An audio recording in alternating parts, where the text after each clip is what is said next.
What's going on, y'all? Imari Fawui coming to you from the beautiful Virgin Islands. I wanted to talk to you a little bit today about the narcissist and just the way that they deflect.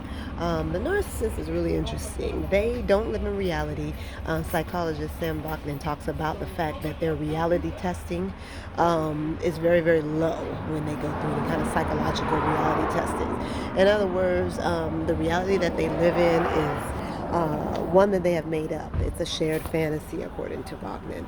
It is one that is just based upon them wanting to satiate whatever needs they have internally at the expense of someone else. And so when they bring you into their life, they do so with the expectation that you're going to share in that same fantasy world with them. It has nothing to do with, having a healthy relationship, building, or anything that a normal person would want to do in a relationship. It has to do with them making sure that all parties are on board and make sure they have all the narcissistic supply that they have at all times, and that you don't go against anything that they want or deem necessary or integral for the relationship. And so once you assert yourself as an actual individual, show that you have a mind of your own or anything like that, show that you are not willing to be controlled by them, this is when you become enemy number one.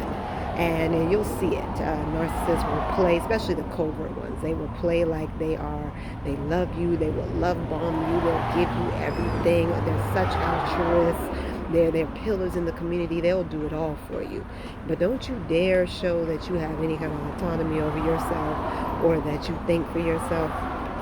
And don't do it on a day when they, aren't feeling so hot, or they got a bad attitude, or they're irritable, or something like that.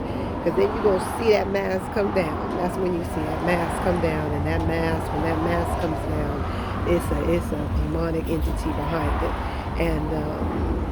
And even after the fact of them doing all of the horrendous verbal, mental, psychologically abuse, the gaslighting and all the things that they do, the deflecting and the projecting and the lying and all the things that they will do in the course of an argument, literally at the end of that, the big problem is that, you didn't agree with them or you saw something different than they did in a conversation. And so they needed to, intimidate you, be violent. They needed to rage on you. They needed to do everything to let you know that it was completely, out of line with their shared fantasy that they're trying to have with you, and that if you don't get in line, they're going to make your life a living hell. And that's exactly what they do. Dealing with narcissists is what you would call a living hell. They're demonically possessed, and there's really nothing that can be done to help people like this that rage on loved ones, that treat their loved ones like trash for very minor issues. These are very sick individuals. The only thing you can do is go no contact with them, quite honestly.